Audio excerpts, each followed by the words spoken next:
On the edge of town there is a house where the ghost of the dear departed may be watching you.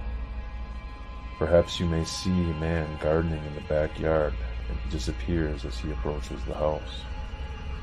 Set your foot inside and you may catch a glimpse of the shadows whispering by, or hear the unnerving sounds of footsteps. If you listen closely, you can hear the sound of children laughing, singing, playing, and even the piano will play a note or two from time to time.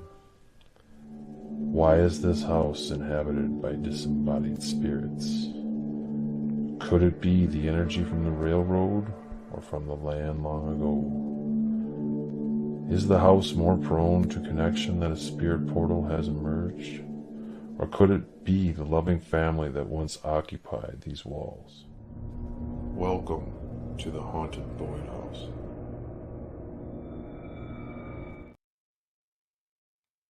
Welcome to Paranormal Gateway Paratalk.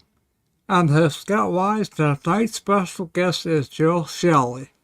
Jill is a paranormal investigator and owner of the Haunted Boyd House in southwest Minnesota. She leads the St. Croix Paranormal team, which has explored many famous haunted sites across the United States and appeared in Biography channel. She also produced a local cable show about their paranormal adventures. In 2019, she bought a haunted house built in 1901 on the former railroad land near Sioux Dakota Reservation. The house was once owned by Eckhart family, who suffered tragedies and deaths inside the house. Jill believes that their spirits still haunt the house, which she restored to its 1900s glory with antique decor. The house is full of paranormal activities such as shadows, voices, moving objects, and the haunted piano. Tonight, Joy will share her evidence from past investigations of the St. Croix Paranormal. So without further ado, let's welcome Jill to the show. Welcome, Jill. Hi, Scott. How are you? Hey, back. Yeah, good to be back here again. Yes, nice to have you back. Actually, I had another paranormal show, and you contacted me. And you're like, I want to be on that show, and I explained to you that it's just something I do on the side. And it's not. Well, I said, come back to the show, So, and she said yes, and here you are. Yeah, I'm excited to be here. Yeah. So we're gonna start off with like everybody didn't see the last one. Explain how you got into paranormal investigation. Was it experience you had, or was it just something you want to do? Well, I've always been like a strange person. Always into ghosts as I was a little kid. I like everything spooky. Where most kids are scared of ghosts. I wanted to know about them. But my grandma's house, she had a spirit in her house. I could just really feel it. My cousins could feel it. And we just had a room that was really just unwelcoming. Like you knew something was staring at you, like if they didn't want you in that room. And one particular night I was sleeping in one of the rooms, and I woke up and I heard footsteps coming out of that room and stopped in front of my bedroom. And I could feel like my back was to the door. So I could kind of feel somebody staring through me. But as a young kid, I didn't want to look and see what it was. But then, my mom and dad are sleeping in the next room. I can hear them snoring. So I know they're not up. And in the morning, I mentioned it to my grandmother who sleeps downstairs. And she's like, oh my gosh, honey, that's just a ghost. He's not going to hurt you. And then after that, I was like, really? Because if grandma's not freaked out by this, like, I got to know more about these spirits and stuff. So that just kind of fueled my passion to want to know more. So I just kind of continued reading, watching movies and things like that. And then with the advent of the TV shows coming out, I realized that you could actually go investigating. So then I just kind of started talking to people with my paranormal stuff and ghosts, and eventually connections kind of led to what it did, and met some great people, and we formed our team, St. Croix Paranormal. It's not about 13 years now, I think. Yeah, it was 2010. Yeah, 2010. Yeah, 14 years. Maybe I don't do math. Math is hard. I know. I don't do numbers well either. All right. Did your grandma know who the ghost was, or no? No, we never really talked about it. She just kind of nonchalantly said that and kind of moved on um, Yeah. from from that subject. So, All uh, right. but I just respected everything that she said. So it meant a lot to me that she just kind of blew it off.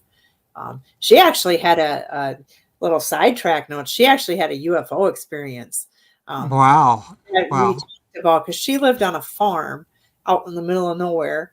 And she said one night she just kind of heard all this humming and this bright light in the field. Um, and then they kind of went out there, or she kind of went looked through the kitchen window and she could see like all these lights in the sky. She described it as a round disc and then it just kind of, so I was just like, wow, if no one's going to believe that their grandma's lying about stuff like this. So it's like, so I believe that experience truly happens. That was kind of neat to hear about. No, I believe in UFOs and aliens. Oh yeah, and I know a lot of Yeah. paranormal people do too. But I just thought it was cool that she, first she's like, no Yeah. ghosts. She sees UFOs. That was in my teenage years when that happened. Yeah. So many years apart, but yeah, Oh,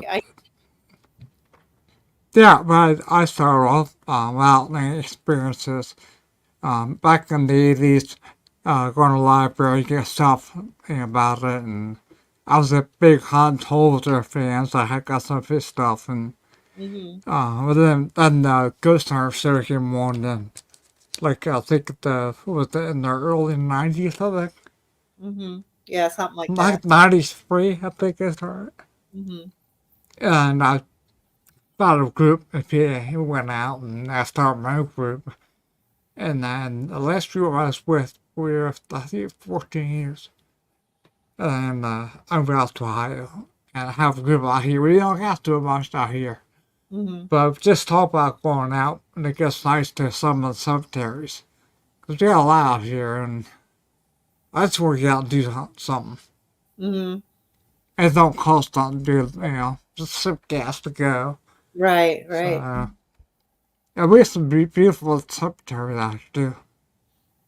So, I made a cemetery app of all the, that you put, that gives you GPS locations. So, There you go. Yeah, I oh, actually met Donna, one of our teammates. So it's very dear to me. That's how we first met her. Actually, her sister-in-law worked with me, and she told me that I should get in touch with her sister-in-law because she was into ghosts and stuff. So we talked on the phone, and then we met at a cemetery, and we did a little mini investigation. And yeah, she's just been with us ever since. That was a long time ago too. you, I, you, somebody else just told me that. Well, they guess that they met at a cemetery. I Yeah. can't remember who it was. But that must be the place to meet. Oh yeah, Yeah, yeah. man. Let's just start. Let's start frequenting them more often. Yeah, there you go. Yep. Then Yeah, you can just like date, yeah, like they have the only farmers or something. We could do like only ghost hunters. yeah. You got your your cemetery crosses. Go out and meet other people. Right. Yeah. I should say I'm married. I'm getting myself in trouble. It's okay. I call Melanie as my ghost hunting girlfriend. Oh, there you go. So yeah, she's best. But hey, you want to share a little bit about your team's travels and how you guys got on my ghost story?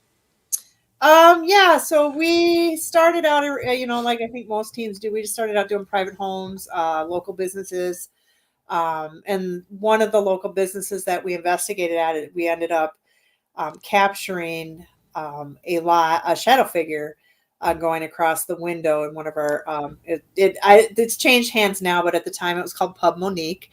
I asked them, I heard stories that it was haunted, and I asked if I could come and investigate. They were really excited to have us in. But they had things where like their dartboards would turn on, the garbage cans would fall over, beer, bottles would fall off the shelf. The staff didn't want to go in the basement. So we did a little research, and we did find that there was a prostitute that was thrown out the window at one point to her death. And a friend that I work with too, she said, because their bathrooms are upstairs, and they also have an upstairs bar area, but it was closed that night. But she went up to use the restroom, and she said that she saw a woman with a long dress just standing in front of the window staring out there. She didn't really think anything of it, went to the bathroom, came back, lady wasn't there. She mentioned it to the bartender, and she's like, well, nobody should be up in that area at all. So, so there is definitely some history. So we came in to do investigation. We did hear a woman's audible voice. We were getting equipment interaction. But again, just before the shadow figure that we captured on film, we were, Krista and I, she's no longer with us, but we were standing together, and all of a sudden I got like the most amazing goosebumps. My hair was all up on end. It's like 90 degrees outside, we're in air conditioning, but all of a sudden I just got chilled to the bone. And then we just kind of both looked towards the windows, which we were up on a second floor. So it's not a shadow from a person.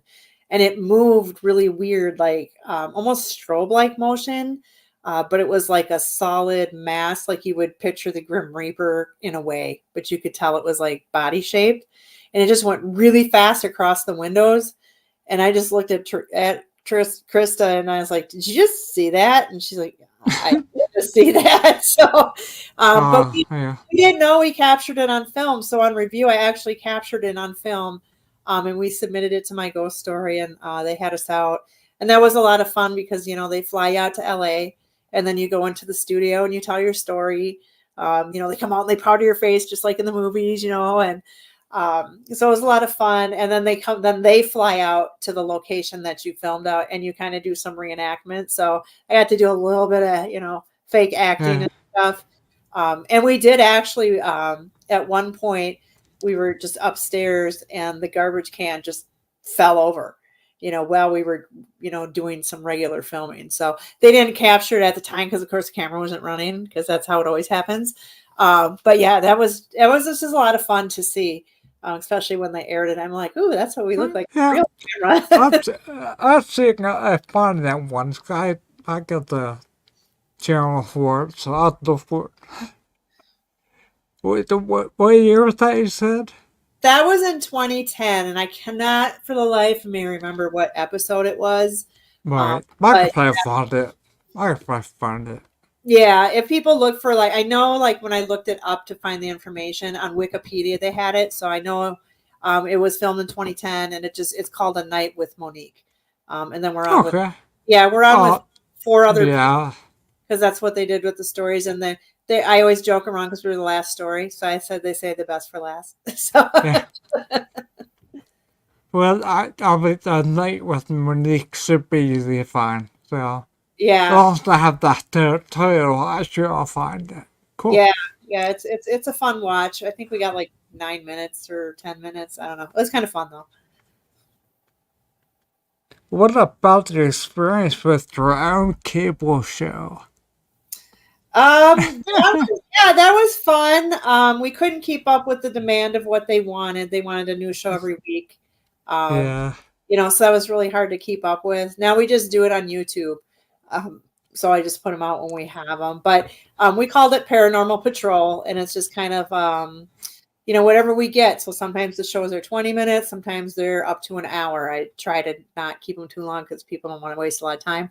But there's some places that are really good, when we went to Indiana State Sanitarium, that's a really long one.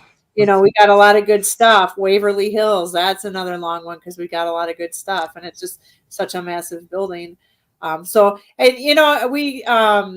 do it more for, I kind of felt a little bit of love for the video production. Now I'm no great producer. I see a lot of other people have some really cool film footage and, the fancy cameras, and I don't have all that. But mine is more, I'm not looking to get on TV. Mine is just more, I like to get the evidence out there.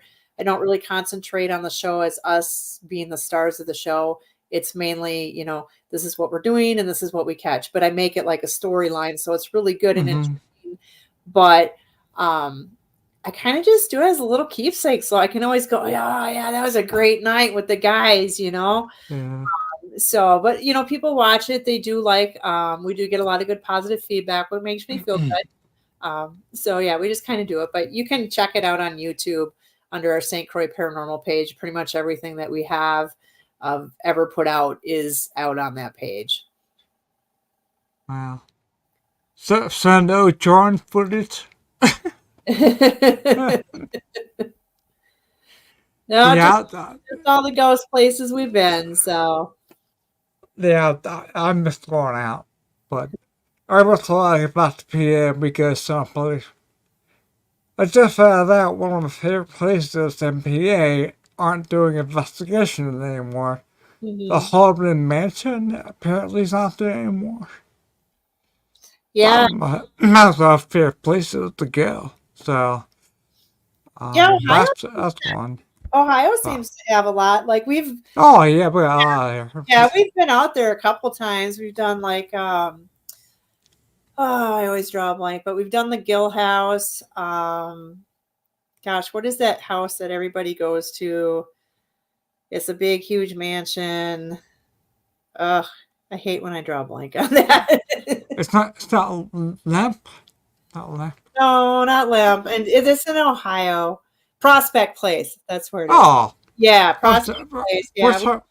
We're trying to get out there this year. But, yeah, we had a lot of fun. That they have the slave quarters, and I did not like that. I got bad vibes from that. There was one point where I went off from the rest of the team because I thought, I'm just gonna go take pictures, you know. And every time I walked by there, it was just like, don't come in here. So I didn't, but it made me feel really uncomfortable up there.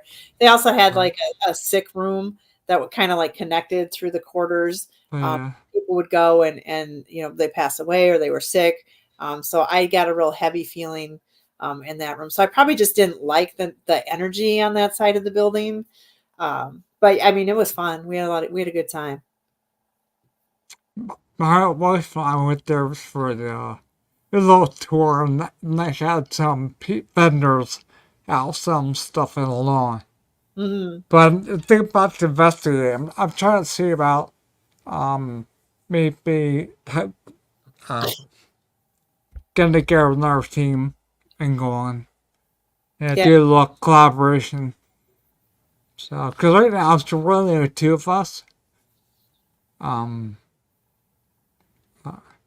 So it wouldn't be too much, I guess. But another place you should check out is Paratalk Elementary School here. Oh yeah, we did that one.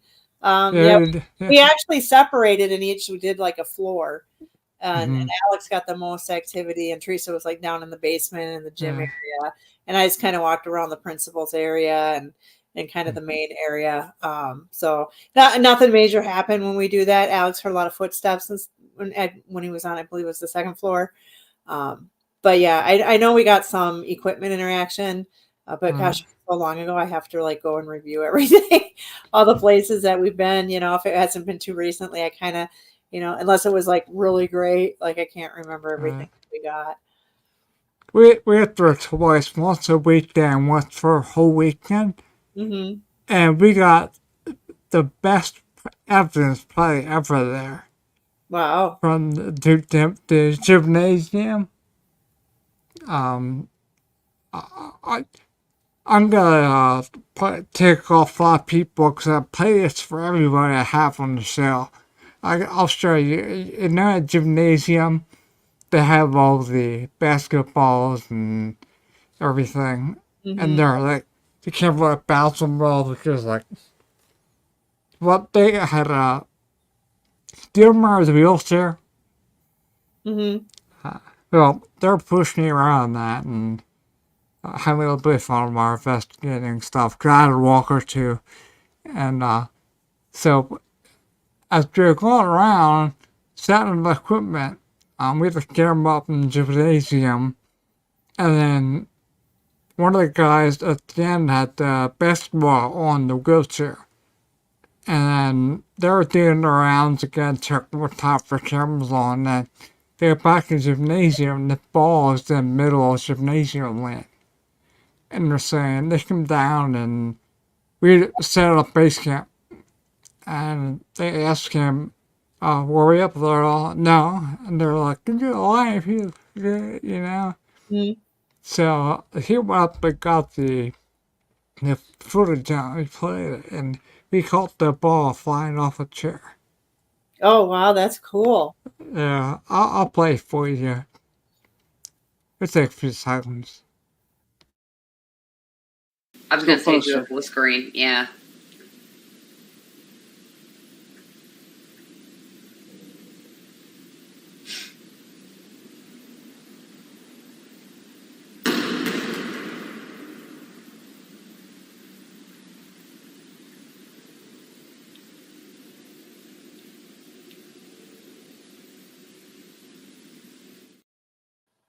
Oh, that's a good one. That was a good catch. Yeah, the shit home was halfway out. And that comes off with force. Like, yeah, because the ball hits heavy. You know, I don't know if it was. We could hear it bang. But yeah. Yeah, I was something else.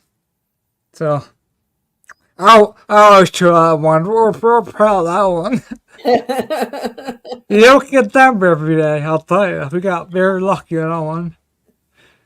It's starting to think if somebody has that force. And I was sitting in a wheelchair.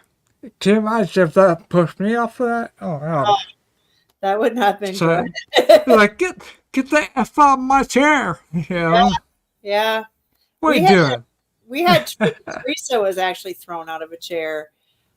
We were at Whispers Estate in Mitchell, Indiana. So if people aren't familiar with the story on that, it's a doctor who did a lot of unethical things with his patients. They have body parts buried in the backyard. They've had a couple children die. One fell down the stairs. His daughter burned herself, and then he mercy killed her with morphine. So she's still there. So just a lot of negativity. There was also a guy who died on the day of his retirement. He was always kind of crabby guy anyway, but the day of his retirement, as he was putting his tools away in the closet, he dropped dead of a heart attack. Oh my. So ever since then, they have a lot of negative activity with that closet. Like if it's open, the people who stay there won't come upstairs. People have been scratched, locked in there, which it's a type of lock where you just kind of lift it up and drop it and slide it. Yeah. You know, so how does that get locked from the outside, you know? So just a lot of negativity. And when I say closet, it's a big walk-in because they had like a small table, 2 chairs, and you could go back a little farther and kind of stand. But we were, of course, you know, going, who's going to stand in the closet? So Teresa was sitting on a chair, and I heard a voice in my head that said, get out of this closet. And I left the closet, but I didn't say anything to Teresa because I just thought I have a paranoia of getting shut in, like closets or locked in a room. That's my big fear. Spirit's going to do that and I can't get out, you know? So I stepped out, and then also later on the spirit box, we heard shut this door, and we didn't do that either. And of course the camera we had directly facing her, what didn't work. Like I had checked it when we came in the room. I'm like, good, it's still recording. Everything looks great. Did our thing. And then when we went, I was like, oh, we caught that on film. No, we did not. So it's you know, but anyway, she was in the chair. And all of a sudden she and the chair go flying about 4 feet out of the closet across the hallway. And like, she lands on her hands and knees. Of course, you know, I was like, well, did you just tip over? And she's like, if I just tipped over on the chair, she goes, I'd be still in the closet. I wouldn't be out here. So yeah. And she goes, she physically felt the energy and the lift of the chair being pushed out. So that was kind of, and we were having crazy stuff all night. Like we're constantly having that cobweb. Everybody's doing this all night. Yeah, one of the guys had to like leave, and he stayed outside the rest of the night because he said they wouldn't stop that energy in the back of his head. We saw wet footprints coming up from the basement leading to the outside backyard, and nobody had been down there. And plus it wasn't wet at the time. So it's like so much energy. We said we would never go back there again just because of everything that was going on. But actually we did, like 3 years later, go. Teresa still would not go. She refused to go. And the energy level was a lot different. And you get that anytime you go. You just never know what day you're going to get stuff happening. But I don't know if it's she wasn't there because she is kind of known to be very connected to the spiritual world. She can communicate quite well with the spirits. We've been told by psychics she's a beacon and they're drawn to her. That's what we call her, the paranormal punching bag too, because she always gets scratched or pushed or something. She's always got bad physical interaction going on with her. Wow. But yeah, so I don't know if that played into the factor or it was just the energy level of the spirits that day. We did get activity. It just wasn't that heavy negative feel, which was fine by me because I really didn't want that. So right. Yeah, I got touched once already. It didn't really bother me much, but I just thought it'd be a pushed or shoved or whatever. I never had that before. So 2019, we bought owned a house. I this before, but what made you choose that specific location? I was just really drawn to it. You know, I did all the research when I was looking for a haunted location. We did look at several places before I purchased the Boyd house, but it's kind of like once I came across it, I was like really called to it. And it was just, I just kind of knew it was the one. When we did go and look at it too, before we purchased it, just waiting outside for the realtor to show up, I was just kind of had this heavy feeling that something was staring at us. And Donna did as well. I just happened to mention to her, I go, do you feel anything? And she's like, oh yeah, something's totally staring at us from the window. So then we went in, did a little mini investigation. We did have a REM pod go off. And then we did get on the spirit box, a woman saying, who are you? Which made sense because it had been vacant for probably close to a year before anybody had been in there. And prior to that, nobody really communicated with the spirits. And so now here I am, doesn't know me, and I'm trying to communicate with you. So then based on that, and I checked with a couple of psychics that I really trusted, and they told me some stuff that came true after I purchased the home. And then I also reached out to previous owners, and they told me some stories that they had. Like if their kids' friends stayed over, sometimes the friends had experiences where they were touched or the blankets were tugged on. Her children had seen a man sitting in a chair before. They kind of not tried to engage at all. And she tried to tell her kids that you're just seeing things, you know, it's not a ghost. So they didn't really engage, but they did have different experiences in the home. So when you bought it, what did the community think when Well, you bought that? It was 50-50. I mean, we had some people come forward and tell us stories, and we also had people like, that's not a haunted house. So, you know, you're gonna get both ways. You know, we've had people say, oh, I used to babysit their kids and nothing ever happened. And it's like, well, you know, maybe not for you.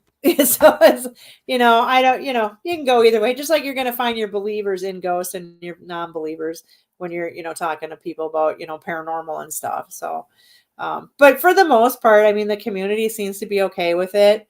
And I think it helps bring awareness to their town. We definitely bring the people in town. So there's a cafe in town. It's a very small town now. I mean, it used to be a town of like 500. They had, you know, billiards and grocery stores and mills and barber shops and, you know, horseshoe place and just all kinds of stuff. But now it's basically, as a pun intended, ghost town. There's hardly anybody there. And there's just a very handful of businesses in town. So, you know, just a lot of different stuff that, you know, people, some believe and some don't. Right. So could you elaborate a little bit on the history of the house dating back to 1889, I think it was? Is that by the road? Yeah, the deed itself goes back to 1889, and that was owned by the St. Louis Minneapolis Railroad. And the first guy, Charles Hatch, who was in charge of basically the land in that area, he actually committed suicide. So then somebody else took over. So it kind of went through some hands until, you know, somebody when they owned it, they decided to divide it up in parcels. and sell it to homes and farmstead. And then, there's a couple families, the house was built in 1901. A couple families moved in up, but nothing, I didn't find anything, like nobody died there that I could find. They just sold it, moved on. But in 1912 is when we have the main family, the Eckhart family, Fred and Minnie Eckhart. That's when they moved in with their children. And he was a big member of the community. So he owned a dry goods store. He sold all the fancy stuff, fur coats, just gadgets, groceries. He was also on the fire board. He was on the school board, justice of the peace. He helped build the Lutheran church. So very, very well respected businessman in town. They both passed away in the home. Minnie's funeral was held in the home for 3 days. And then 2 of their children, one in infancy and one in 2, he choked to death. Passed away in the home. And then we also have somebody in the 70s pass away that we know of. And then, who knows if anybody else, passed away on the land, anything like that. We were, the house was right on the edge of town, like it's kitty corner from town. But the town also butted up against the Sioux Dakota reservation line. So back in the day, I'm sure there was something that probably went on. And then, prior to the railroad taking over, it was native land, and who knows what it could have been before then. So we have just this long lot of different history that has happened in that area. Did the Eckhart family have any connections to the Sioux Dakota reservation? No, they were both from Germany. All right. So they migrated over. And Fred was actually born in New York and then migrated with his family and farmed in Boyd. And then he moved away for a while, went to Iowa, and that's where he ended up meeting Minnie. And then they came back to Boyd. Wow. Okay.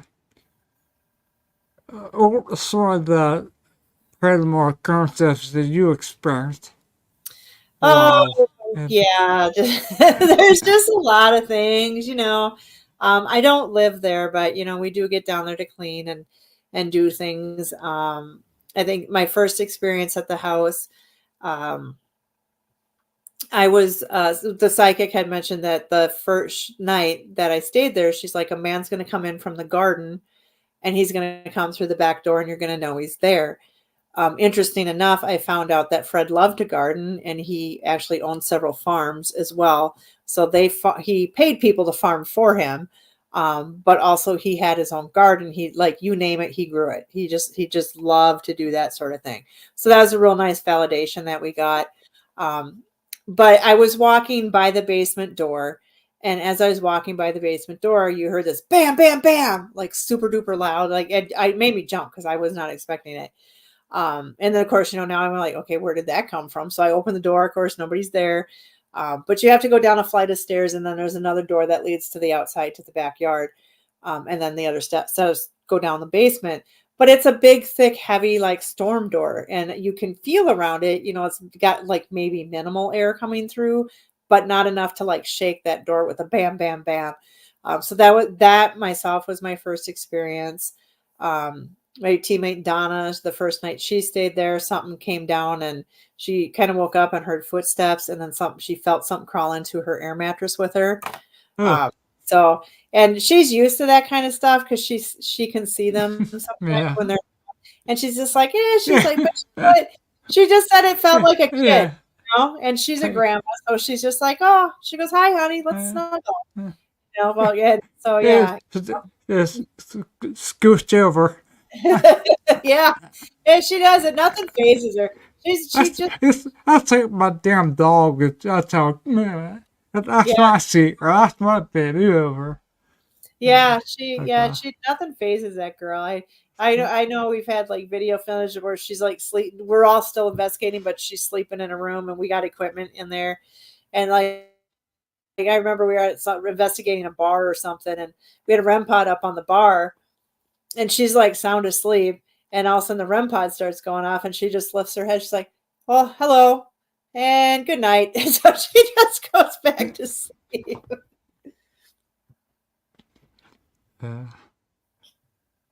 Wow.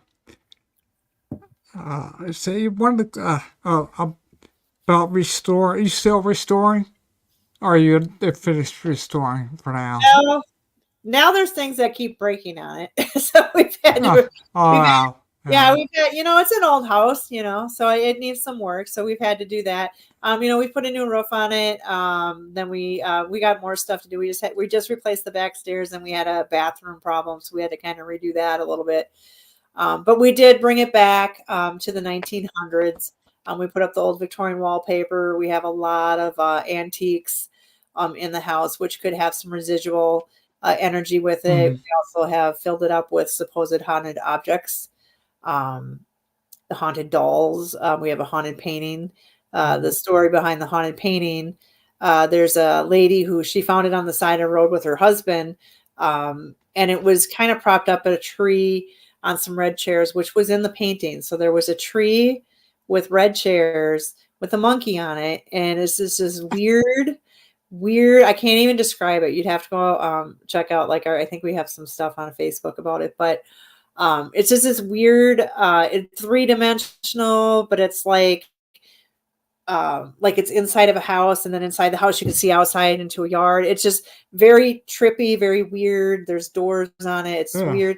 And then there's a story written around the frame. So you have to turn the picture like this to read the story that's on the outside of the frame. So she never did that because she felt she summoned a demon. She always felt like something was staring at her through this picture. And then, sadly, her husband became very, very obsessed with the photograph. He put it in the garage, and so she would frequently find him just staring at the picture. He committed suicide in front of that painting. So she didn't want anything to do with it. So we now have it. I don't really stare at it. I don't get a super weird vibe about it, although when we did get it, Donna was reading it, and I said, I don't know if this is a good idea to be doing this. But we did run an Estes session that night, and I was like, hey, what do you guys think of the monkey picture? And they said, monkey, evil, get rid of it. And then there was another time when we just messing around with a phone app. I'm not really sold on phone apps. Maybe that's because I like the old school stuff. But just really interesting though. We said, hey, is there anything bad in this house? And it said monkey. So we were just like, okay, so maybe this is legit. Plus that same app said St. Croix Paranormal, which we thought was odd. Oh, it's worth that. I'm like, because my friend's like, they didn't put that in the bank. If you're thinking it's a word bank, they did not put St. Croix Paranormal in the word bank. So, yeah, I can't even remember the name of that app, but it's not that we use it. I kind of use it as a grain of salt, but I just thought it was kind of interesting that it did say monkey. Yeah, that's funny. Well, I thought, what happened? Oh, nothing. Noise. Okay. Yeah, I got just an alert on my thing. Yeah, I threw my phone like a beach man. I'm never a puppy journal, so I get beep, beep, beep. So I've some videos loaded. I don't have any particular order, so if I tell you the name, we'd be able to see what this is from. Okay, yeah, I should be able to figure it out. Okay, first one is it Don't Hurt People. Yeah, Don't Hurt the People, yeah. Okay, you want to say it? Why do you want to play it first? Do you want to play it first, or? Well, actually, that is from the spirit box that we were running, and so it was actually, I may have been using the portal. I'm not 100% sure, but either way, it's one of those devices, and I just thought it was kind of interesting that it said, "Don't hurt the people. I like them," because I don't really like the closet that you'll see in the background, because it's just a creepy closet. Okay. Here, I'll play it.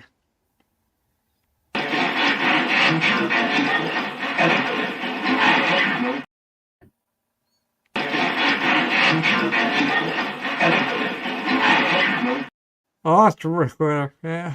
Yeah. That was kind of interesting. That was right after we bought the house and stuff too. So I think they're just kind of getting used to us. So maybe somebody was going to do something bad, and he said, "Don't. They're kind of cool." Yeah. Yeah, that's a good one. The next one is called EBP. You got dolls. Oh yeah, that one actually, and I know we didn't really talk about that, but I actually purchased another haunted location. So that is actually we purchased a 1861 Masonic Lodge. And so that one was some kids saying you got dolls because we had some toys out for them. Cool. I'll play it one now.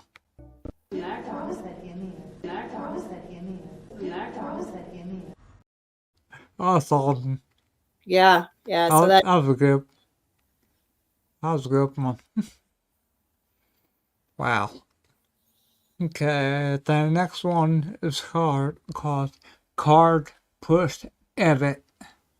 Yeah, that so we learned that Minnie really liked to play cards, so we think it is her. In the basement, a lot of paranormal teams and I have done, we've played 21 with the spirits. They'll use a K2 meter to hit it if they want to hit or not. And let me tell you, they are dead on. They're very good poker players, I will tell you that. But we even ran a spirit box too, that when we're doing it and we're like, do you want to stay? Do you want to split? And with Claire's Day, it's like, we'll stay. But we were playing poker one night and I had taken a card and I had pushed it to the edge of the table. Now, it was never hanging over the edge of the table. It was right to the edge of the table. And I said, if you've really enjoyed tonight's game, just go ahead, throw that off and we'll know that you had fun tonight. And then so we had left the cameras rolling. And just as I had gone off to bed, I think I was just there like 20 minutes ago and said goodnight. We captured the card being thrown off the table. Wow. Here we go.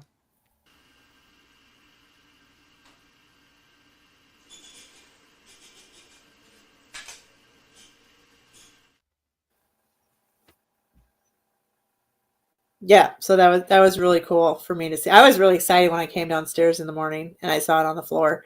I didn't. Did that play? Yeah, it did. Yeah. Oh, Yeah. I didn't see it play. Oh, that's weird. I don't see on my end. Okay. Next one is called Shadows. Yeah, that was actually captured by another team, Northern Outer Realm Paranormal Society. And they had some cameras facing the kitchen and they captured 2 shadows running through the kitchen. We get quite a few reports of shadows in the kitchen.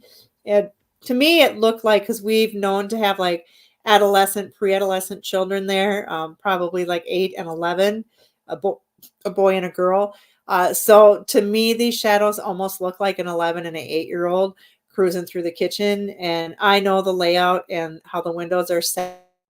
There's 100% absolutely no way these shadows were caused by a vehicle. It would have to shine through a wall. There are no windows for it to reflect off of. So I thought that was a really good capture. Okay, first one.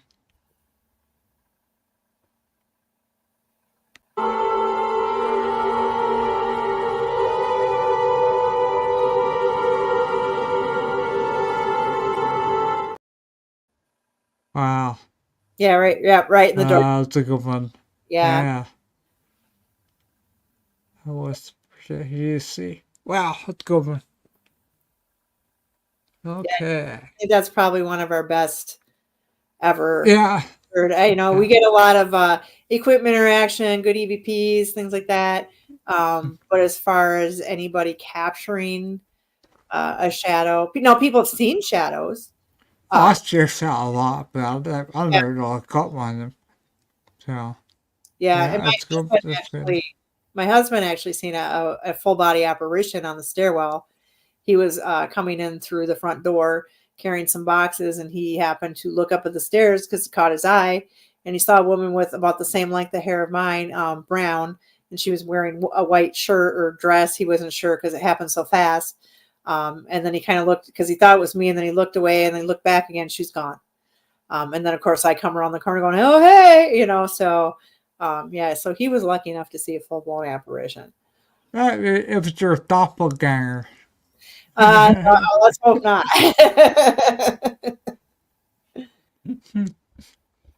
Okay. Next one's EPP can't say I would. Yeah, that's another one from the lodge. I think we were just asking if the kids could touch something or do something, and they just said I can't say I would. Okay. Can you do that again?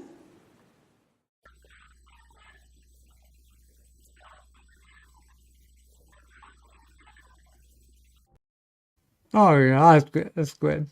Yeah, yeah, that was It kind of reminds me of. Do I have to hear that? Let's see.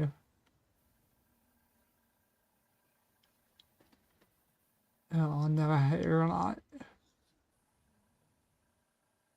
It kind of reminds me of the one of a little kid I call Zion Lutheran Church in the playroom.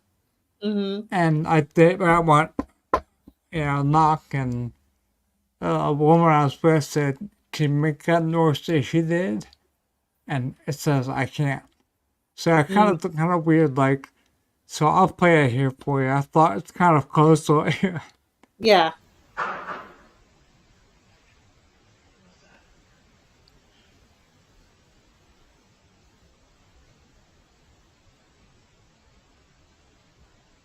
Can you make that noise like he did? Can you tap on the table?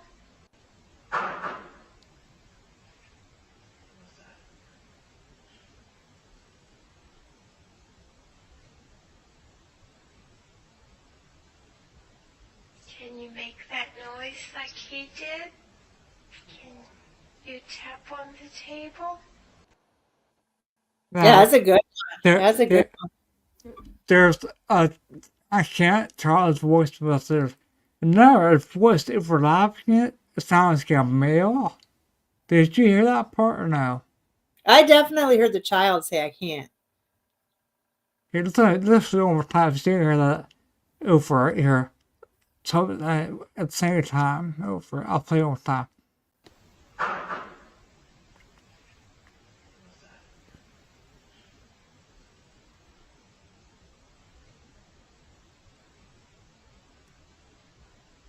Can you make that noise like he did?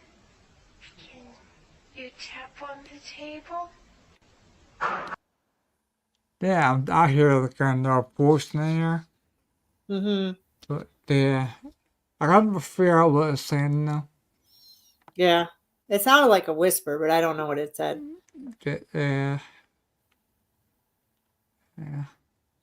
Then next one is Cupboard Slam. Yeah, that was again from the lodge, the Masonic Lodge, available for people to come in as well as the Boyd House. But that was one of the first times the whole team had gone, and Teresa was in the kitchen. She was making a sandwich, and we were all in a different room. And I was on the phone. The other two people were just talking with each other. And all of a sudden, I just heard this loud slam, and I thought, God, did Teresa just drop the cooler on the floor like that? That was my thought of what had happened. And then she comes busting through the door, and she's like, "Oh my God, some just slammed something behind me." So we went in there to check, and of course, nothing fell on the floor because there's really nothing at the lodge. It's pretty empty. And just to debunk it, like, we slammed the kitchen door or cupboard, and it made the same sound. And then going in the other room and having somebody slam it was the same exact sound. And then later, when we were doing an Estes session, one of the spirits said there was a ghost named Harold who liked to slam doors because he thought it was funny. So we think that this is a new Harold guide coming through. So that was kind of a cool experience that we had there. That's cool. I'll play for you.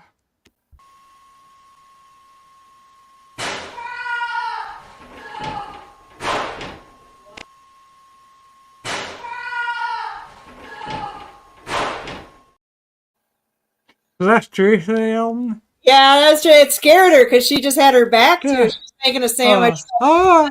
Yeah, the second thumping you hear is actually the door that she went through to get to because we it was winter. It was like November and it was cold, so we had just one area shut off and we were running a propane heater. So but the first slam, I mean, that was, and that night too, we were upstairs just doing some stuff, spirit boxes, trying to get them to interact. And we kind of hear like because it's got the old doors, so it's got that old metal, the very wood doors with the metal, and you could hear like the rattling, like someone's trying to get into the closet door. So that was a pretty neat night. It was very active that night. Wow, it sounds like it. I love good there. It'd be a heck of a road trip though. Well, it's a little closer now because that one's in Illinois, so it's not. Oh, quite, really? Yeah. Oh, so that'll be like 8 hours drive. It's not bad. yeah, it's not bad. It's in Keithsburg, Illinois. So yeah, and if people want to check it out, we do have a website on it that it's the haunted 1861masonic.com. So we got our website up and running for that. We're not allowing people in. This will be the first year open, but we're not allowing people in until the 1st of May. Just we got to get some stuff together. All right. Keeping in mind that it's pretty much we're going to do like a primitive type thing. We don't have any heat, running water, electricity at the building at this point in time. We need a lot of restorations done before as I call it, the luxury amenities get put in. So we do need to do a roof and some windows on the building. But that's, what investigators help pay for and restore the building. So. All right. How often do you guys go there? Well, I just finalized that September of 2024. So I've only I've only been a handful of times. So for the amount of stuff I've captured in 4 visits has just been incredible.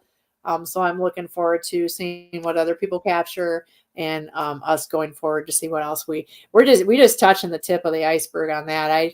I'm just learning all about Masons. Like I didn't know about them really. But now that I'm kind of researching them, it's very fascinating. Just some of their culture, their ceremonies, just different things. And it's just fascinating. Yeah, sounds good. That's awesome. Well, it's closer for me, so maybe I'll get there sometime. Yeah, there you go. I'll know, like, try to get the prospect clay sometime next. It might be somewhere now. With what's going on with the mail. She has the drink rate, so, might be around there.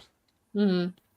So, but I have this last one here. It's called Paratalk. Yeah, I think that one's from the lodge as well. We just had a lot of the Para-Ace is like a REM pod. It's just a different form of it. So we just had that going off. But we were just trying to get some interaction. All right, here we go. Hello. Hi. My name is Jill. Nice to meet you. Well, are you excited about that? I think he's excited. Hi, Jill. Yeah, we had a lot of equipment interaction that night. Spirit balls went off, different REM pods throughout the building.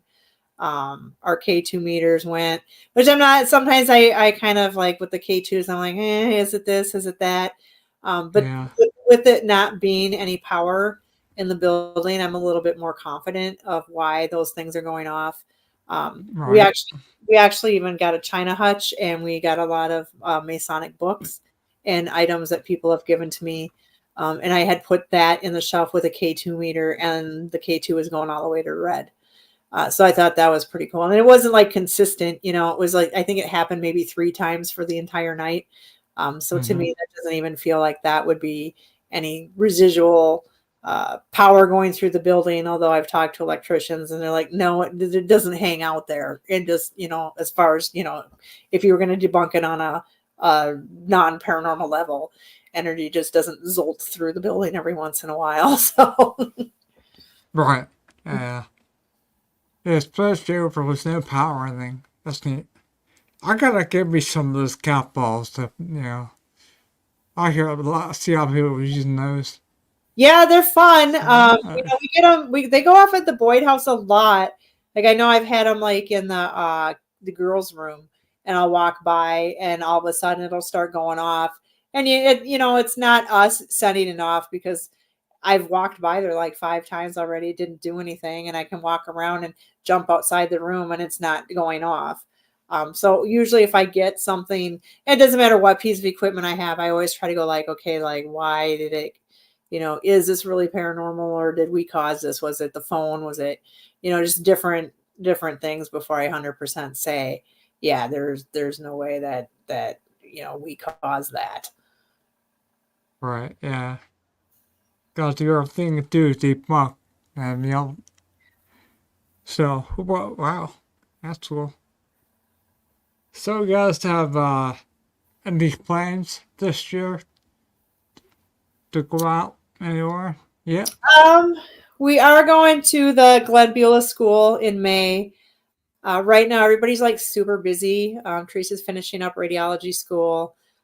Teresa, Wow, that's cool. Yeah, Alex is having twins, so congrats to Alex. Wow. Yeah, and so just a lot. He'll be very busy. Yes, he definitely will. And he already has a younger one, so he'll have 3. He'll have his hands full. Wow. And then, Donna's got some stuff going on too. So this year, I don't think we're going to get out to do as much as we wanted to. I think right now we're just going to focus on, keeping the Boyd House going, getting the lodge up and running, getting people in there to investigate. We're hoping, because the lodge is bigger than the Boyd House, that maybe we can do some sort of convention in 2025. So just kind of moving forward with those type of plans. We got a lot of conventions we're going to this year. Even the Michigan Paratalk, we're excited about that. We went last year and had a great time. So yeah, just kind of just staying kind of in the business, but not doing as much investigating. We might try to do a little bit more local, just so everybody can partake in that versus traveling across the states these years. All right. They go to Paratalk. Where's that one? It's their formatory. Oh, okay. Yeah, I did look at that. I did consider that, but it was so far away. I was just like, oh, I'll just wait a little bit. That's an hour down, just 1 hour down the road where I live, so that's pretty. Yeah, maybe in 2025 we're considering going out a little bit farther. This year, 2024, we're going to kind of stay like for anywhere, either the lodge or the Boyd House for conventions. We want to stay like within maybe 5 hours distance of where it is. So yeah, we traveled New York already for some, but yeah, I mean. We travel a lot back when I was in PA. Yeah, it's hard. I wish we could fly. Well, that's gotten really too. But I can just see how TSA is gonna like examine our bags. So I worry about that. And we have so much. We're ghost hunters. You're what? I know. People have said they've like taken REM pods and stuff. I'm like, oh, I don't know. They probably think it's a bomb. That's what I think they feel like. Yeah, probably. Yeah. But yeah. So and we just own. The problem is we own way too much stuff. We have so many things. Right. It's just easier. We got. I got a van that I use just for traveling. Yeah. So yeah, it's fun. You get those small towns. You get some places to stop. You meet people. It's so much fun. I like that experience versus just fly and then drive somewhere. Wow, that's cool. So we made it. An hour. Yeah, they went by fast. They did. You wanna tell everybody how to contact you and what sites to go to? Yeah, so for Boyd House, our website is boydhouse217.com, or you can find us on Facebook. And then the Masonic Lodge is the same thing. Find us on the Masonic for Haunted 1861 Masonic.com, and that'll get you there too. So that's got all the information, all the booking, any questions that you have, and it can redirect you if you have questions that the website doesn't answer. Right. I'll also post it at the end in the comments of the show. Perfect. And also the show will be available to listen to on Spotify, Amazon, iHeart, also Aussie, and Pandora. Perfect. Yeah. Yeah, so you can't. We can't really see it, so I suggest to do the video because sometimes so it's on YouTube, Facebook, and Twitch if you want to watch it. So. Perfect. Wow. Well, thanks again for coming on, Jill. I had a blast. Yeah, thanks for having me back. It was good to talk to you. And then hopefully in the near future, when we get some more stuff going on at the lodge, we can talk again. Oh, definitely. I'll look forward to it. You got some good stuff this time, so I'm sure we'll yell more once you get back in the lodge. I'm sure we'll yell more in there. So. All right. All right. Well, take care. It's my pleasure to have you on. And till next time, happy horning, everybody. Bye. Take care. Bye-bye.